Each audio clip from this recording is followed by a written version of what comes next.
हर कोई कहता है कि आपके पास में अगर टैलेंट है तो काम की कमी नहीं है, लेकिन फिर भी लाखों लोग स्किल होने के बावजूद में सिर्फ एक सवाल से जूझते हैं, काम कहाँ मिलेगा। और जब वो इंटरनेट पर जाते हैं तो इतने सारे फ्रीलांसिंग वेबसाइट का रास्ता जाल उनके सामने खुल जाता है कि वो समझ नहीं पाते कि कौन सी साइट भरोसेमंद है, कौन सी साइट पर अच्छे क्लाइंट्स हैं और कहाँ समय पर काम मिलता है और कहाँ से टाइम वेस्ट होता है। ये सबसे बड़ा कंफ्यूजन तब होता है जब आप फ्रीलांसर के रूप में अपनी शुरुआत कर रहे होते हैं। कुछ लोग कहते हैं कि एक खास वेबसाइट ही बेस्ट है, तो कुछ दूसरी वेबसाइट की बात करते हैं। लेकिन सच कहें तो सिर्फ वेबसाइट से आपकी कमाई तय नहीं होती, बल्कि इस बात पर निर्भर करती है कि आपकी स्किल्स क्या है, आप किस तरह की मार्केटिंग करते हैं और आप किस टाइप के क्लाइंट्स को टारगेट करना चाहते हैं। अब सोचिए, अगर आप एक शानदार डिजाइनर हैं लेकिन आप गलत वेबसाइट पर जा रहे हैं जहां ऐसे काम की डिमांड कम है, तो क्या आपको क्लाइंट्स मिलेगा? शायद नहीं। वहीं अगर आप एक नए फ्रीलांसर हैं लेकिन आप एक ऐसी वेबसाइट चुनते हैं जहां प्रतियोगिता कम है, काम की क्वालिटी अच्छी है, तो आप बहुत तेजी से ग्रो कर सकते हैं। आज की डिजिटल दुनिया में फ्रीलांसिंग सिर्फ एक साइड इनकम नहीं रह गई है, बल्कि एक फुल टाइम करियर भी बन चुका है। लेकिन सही प्लेटफॉर्म का चुनाव करना बेहद जरूरी हो गया है। इसलिए आज हम बात करेंगे उन फ्रीलांसिंग वेबसाइट की जो वाकई में भरोसेमंद है और जहां से लोग अच्छा पैसा कमा रहे हैं। लेकिन साथ ही हम ये भी समझेंगे कि स्किल्स के लिए कौन सी वेबसाइट बेहतर हो सकती है। जैसे अगर आप कंटेंट राइटर हैं तो आपको ऐसी वेबसाइट की जरूरत होती है जहां क्लाइंट्स को रेगुलर कंटेंट चाहिए, जहां लॉन्ग टर्म प्रोजेक्ट्स मिले और जहां रिव्यू सिस्टम इतना मजबूत हो कि आपकी प्रोफाइल तेजी से ग्रो करे। वहीं अगर आप एक डेवलपर हैं तो आपको उन वेबसाइट पर जाना चाहिए जहां हाई बजट टेक प्रोजेक्ट्स की भरमार हो। और अगर आप voice artist, video editor, translator या एसईओ एक्सपर्ट हैं तो आपके लिए भी खास प्लेटफॉर्म है जो आपके स्किल्स के लिए डिजाइन किए गए हैं। हर वेबसाइट की अपनी खास बात होती है। कोई वेबसाइट बहुत ज़्यादा प्रोजेक्ट देती है लेकिन वहाँ कंपटीशन भी बहुत होता है। वहीं दूसरी वेबसाइट आपको हाई पेइंग क्लाइंट देती है लेकिन वहाँ अप्लाई करने का प्रोसेस कठिन होता है। कुछ वेबसाइट तो इनवाइट बेस्ड होती है, यानी वहाँ एंट्री भी एक लेवल के बाद होती है।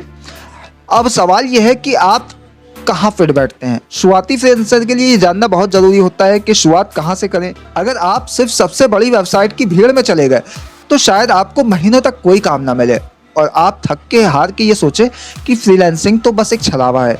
लेकिन अगर आप थोड़ा स्मार्ट अप्रोच अपनाएं, अपने स्किल्स के हिसाब से वेबसाइट चुनें और अपने प्रोफाइल को सही तरीके से बनाएं, तो आपकी पहली कमाई बहुत जल्दी हो सकती है। फ्रीलांसिंग वेबसाइट सिर्फ काम दिलाने का जरिया नहीं होती, ये एक ऐसा प्लेटफॉर्म होती है जहां आपका ऑनलाइन पोर्टफोलियो बनता है, जहां आपके काम को रेटिंग और रिव्यू मिलते हैं और जहां आप अपनी प्रोफेशनल आइडेंटिटी बना सकते हैं। इसलिए सही वेबसाइट पर अच्छा काम करने से आप एक डिजिटल ब्रांड बना सकते हैं। इसलिए सही वेबसाइट पर अच्छा काम करने से आपका एक डिजिटल ब्रांड बनने लगता है और आपको बार बार क्लाइंट ढूंढने की जरूरत नहीं पड़ती, क्लाइंट खुद आपको खोजने लगता है।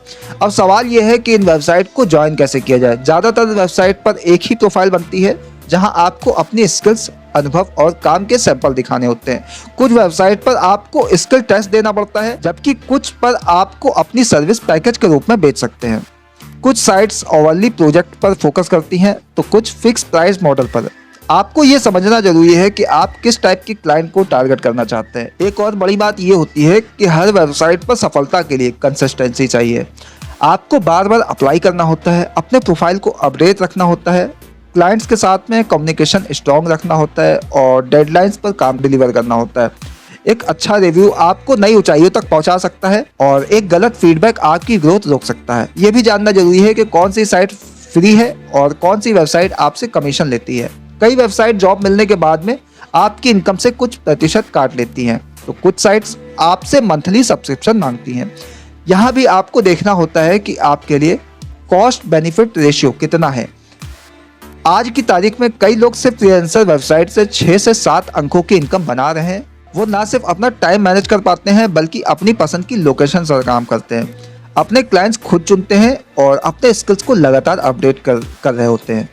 एक और ख़ास बात, हर वेबसाइट हर देश के लिए उतनी फ़ायदेमंद नहीं होती। कुछ साइट्स में इंडिया, पाकिस्तान, बांग्लादेश जैसे देशों से बहुत ज़्यादा फ्रीलांसर्स हैं, तो वहाँ कंपटीशन भी हाई है। वहीं कुछ वेबसाइट वेस्टर्न मार्केट को टारगेट करती हैं और वहाँ हिंदी स्पीकर्स के लिए कम मौके होते हैं। आपको ये भी देखना होगा कि आपकी भाषा, स्किल और टाइम जोन के अनुसार कौन सी साइट बेस्ट होती है। सिर्फ वेबसाइट जानने से कुछ नहीं होगा, आपको ये भी पता होना चाहिए कि वहाँ क्लाइंट से कैसे बात करनी है, प्रपोजल कैसे लिखना है, अपने पोर्टफोलियो को कैसे दिखाना है और पेमेंट सिस्टम को कैसे मैनेज करना है। जैसे जैसे आप ग्रो करते हैं आप एक से ज़्यादा वेबसाइट पर काम कर सकते हैं, अपना पर्सनल ब्रांड बना सकते हैं और इवेंचुअली एजेंसी शुरू कर सकते हैं या अपना कोर्स या प्रोडक्ट लॉन्च कर सकते हैं, लेकिन वो सब तभी होगा जब आप शुरुआती दौर में सही प्लेटफॉर्म चुनें।